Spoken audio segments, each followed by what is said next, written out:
continue now. I told you that the structure of benzene, the acceptable structure of benzene is this, right? Where you have a hexagonal ring of 6 carbons with a hydrogen attached to each carbon and a pi ring in the center. So you have C6H6. Right now, each of this carbon, it has a hydrogen attached to it. This hydrogen can be removed and it can be replaced or substituted for something else.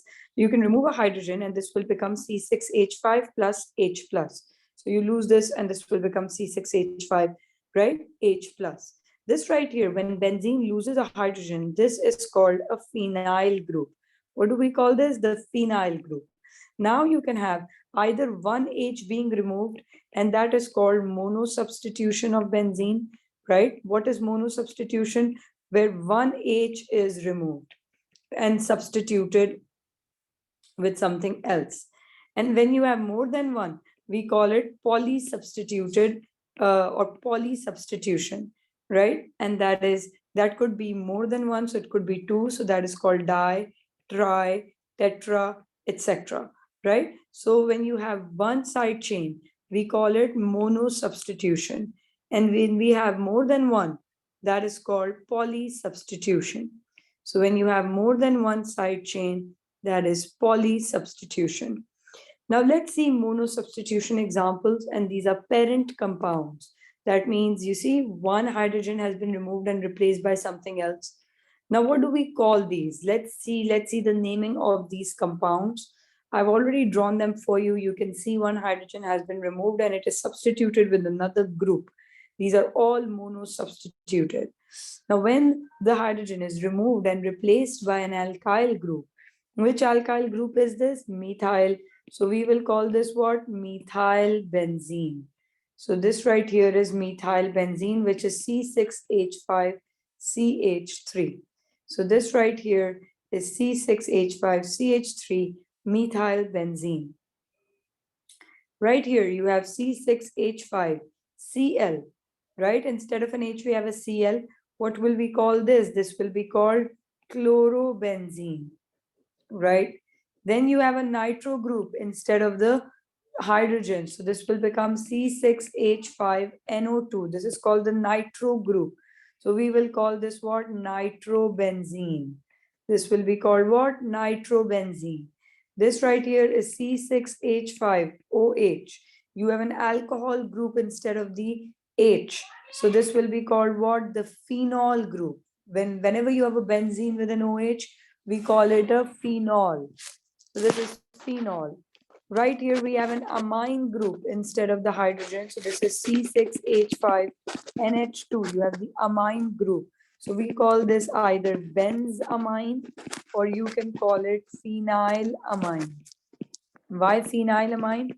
Because C6H5 is called phenyl and then you have an amine. So this is called phenylamine. Right here we have C6H5CHO. This is an aldehyde group attached to the benzene. This is called what? Benzaldehyde. What do we call this? Benzaldehyde. Clear? So when you have an alkyl group, we call it alkyl benzene. This is a methyl group, we call it methyl benzene. You have a halogen, we call it chlorobenzene. You have a nitro group, we call it nitrobenzene. You have an alcohol, we call it a phenol. You have an amine group, we call it phenylamine or benzamine. You have an aldehyde, we call it benzaldehyde. If you have an acid group, so if this is C6H5CO2H, an acid group attached, we call this benzoic acid. We call this what? Benzoic acid. If you have a nitrile group attached, C6H5CN, nitrile group, this is called benznitrile. So these are the parent chain or parent compounds where you have just one substitution. As you can see, they're all monosubstituted. Only one hydrogen is replaced by something else. So these are all monosubstituted parent compounds. Clear? That's how you name all of these. Now let's see if you have polysubstituted benzene derivatives. For example, these. Do you see you have more than one side chain? Do you see you have two side chains, two side chains? So these are polysubstituted. Now let's see the naming of polysubstituted benzene derivatives. Now, if you look here we have two chloro groups on carbon number 1 and on carbon number 2, right? So you have two chloro groups on this compound right here. So we will call this 1, 2 dichloro. And since it's a benzene, we will call it 1, 2 dichlorobenzene. Right here we have the chloro on carbon number 1, 2, 3. Now you'll be like, Miss, is it necessary that this carbon should be the first carbon? No, you can take this to be the first, second, third. You anyway need to give it the least number. So 1 and 3 will be the least. So this becomes 1, 3 dichlorobenzene. Then we have on carbon number 1, 2, 3, and 4. On carbon 1 and 4, you have the chloro. So this will be called 1, 4 dichlorobenzene. Now, for anyone who will be giving the MCAT, you should know if you have substitutions on carbon 1 and 2, we call these the ortho position. So you can also call this 1, 2 dichlorobenzene or call it ortho dichlorobenzene. Ortho means 1 and 2 positions. If it's on position number 1 and 3, we call it the meta positions. So this could be 1, 3 dichlorobenzene, or you can call it meta dichlorobenzene. And if it's on position 1 and 4, we call these the para positions. So you can call it 1, 4 dichlorobenzene or para dichlorobenzene. Clear? Then let's see this. NO2 on carbon number 1 and 4. So this will be 1, 4 dinitrobenzene. Then you have on carbon number 1 and 3. So this will be called 1, 3 dinitrobenzene. Then you have an OH and a halogen on carbon number 1. Now we don't know how will we give that, which functional group should get 1, which should get 2. Now we can't really figure it out unless we know the list of importance. Now the list of importance we had done in AS was for organic compounds. For benzene and its derivatives, the list of importance is different. The most important functional group is carboxylic acid, then it is alcohol, then it is amine, then it is alkyl, then it is halogen, then it is aldehyde, and then the least important is a nitro group. So this is the most important and this is the least important. I'm just writing it roughly just for the sake of naming right now. I will fairly write them later. So between alcohol and Br, which one is more important? Alcohol. So alcohol should get the least number. So this is carbon 1, carbon 2, 3, 4, 5, and 6. So on carbon 2, you have a bromo. So we will call this what? We will call this 2-bromo. And since this is a phenol, so this will become 2-bromophenol because the main compound now is phenol, which has an attachment of bromo on carbon number 2. So this is 2-bromophenol. Now again, between halogen and alcohol, which is more important? Alcohol.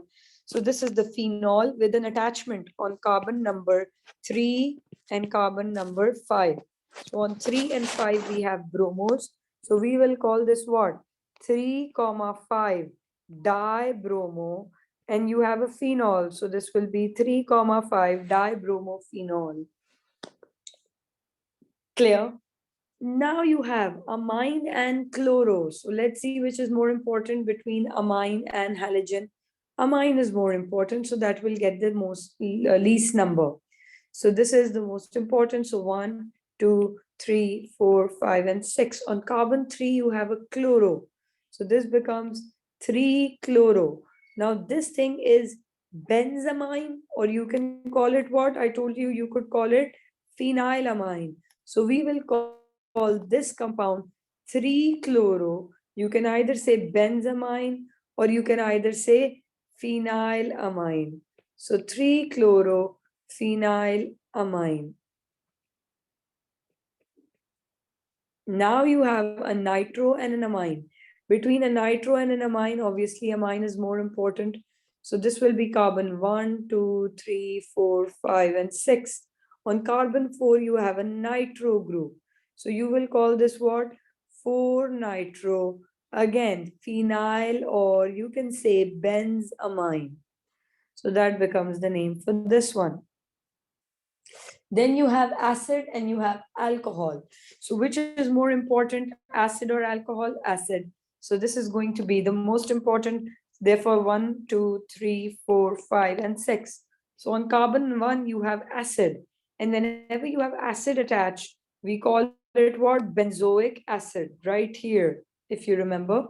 So now this is benzoic acid with an attachment of alcohol on carbon number 3.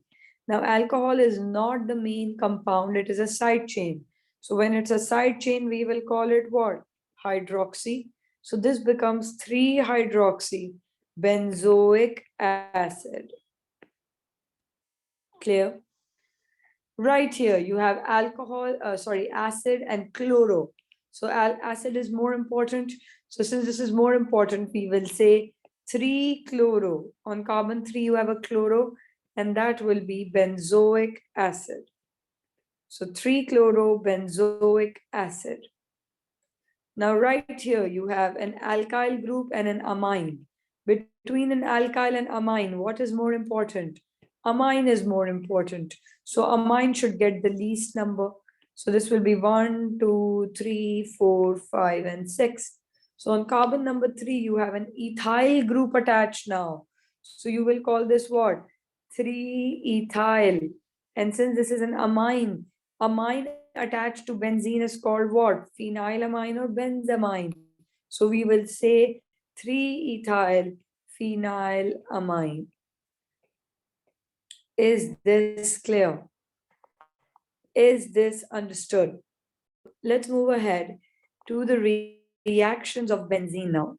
Before we do the reactions, let me write down the list of importance. So the most important is carboxylic acid. Then you have alcohol right here.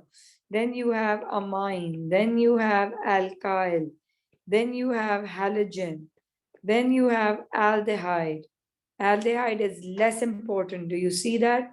Alkyl, halogen, aldehyde. And then you have the nitro group, right? So this is the list of importance. I'm erasing it from here. And the most important is acid, and the least important is the nitro group. Now let's see the reactions of benzene. Benzene can undergo combustion reaction. Why combustion? Because it has carbon and hydrogen, so it can undergo combustion. Then this can undergo addition reactions. And which type of addition reactions? It can undergo free radical addition. Now you have not done this one before. You've done, in alkanes, you've done free radical substitution. In alkenes, you have done electrophilic addition. In halogenoalkanes, you've done nucleophilic substitution. In alcohol, you've done nucleophilic substitution. In carbonyls, you have done nucleophilic addition. So this is a new mechanism right here, free radical addition. And they also undergo electrophilic substitution. So we will see these mechanisms. They are different now from what you've done before. Now let's see the combustion of benzene. So benzene can undergo complete combustion, or it can undergo incomplete combustion. Complete combustion will be in the presence of excess oxygen, and incomplete combustion will be in the presence of limited oxygen. So you can have complete combustion or you can have incomplete combustion. Now, in complete combustion of benzene, you will have C6H6 plus O2 giving 6CO2 plus 3H2O, and you will have 7.5 moles of oxygen. So this is complete combustion of benzene. Now, this is a highly exothermic reaction. Why is this highly exothermic? Because we know combustion anyway is an exothermic reaction.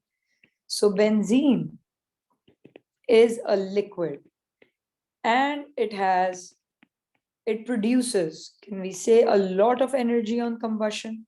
So it produces large amounts of energy on combustion, and it is highly exothermic, right? So it produces large amounts of energy on combustion and it is liquid. So can we use it as fuel? It cannot be used as fuel. Now, why can it not be used as fuel despite releasing so much energy and despite being liquid? It cannot be used as fuel because the benzene vapors are carcinogenic, because it produces fumes that are carcinogenic. So the fumes are carcinogenic. That means the fumes are what? Cancer causing. And which fumes are they? They are the benzene fumes or the benzene vapors. So the benzene vapors are cancer causing or they are carcinogenic. Yes. So despite being a liquid and despite producing so much energy on combustion, benzene cannot be used as fuel because it is carcinogenic. Benzene is got an octane rating. What is an octane rating? How much energy something produces when burnt in oxygen. So it basically has got an octane rating of 101. And that's very, very high. That's really good, but we still can't use benzene as fuel. Why? Because of its carcinogenic nature. Yes, we can use it as an additive. So benzene can be used as an additive to fuel. So it can be used as an additive. You can add about 1 to 2% of benzene to fuel. So just maybe 1 to 2%, that's it. That's an additive to fuel. Benzene derivatives can also be used as an additive. Benzene derivatives, for example, alkyl benzene, they can be used as an additive up to 20 to 25%. So they can be used as a greater percentage of an additive, but benzene purely is used as 1 to 2% only, right? So we can use these as additive to fuel. Now let's see the incomplete combustion of benzene. Incomplete combustion of benzene will be rich in carbon. So it will be rich, smoky flame or a black, smoky flame of carbon. That's what you will see. So let's see the equation. So you have C6H6.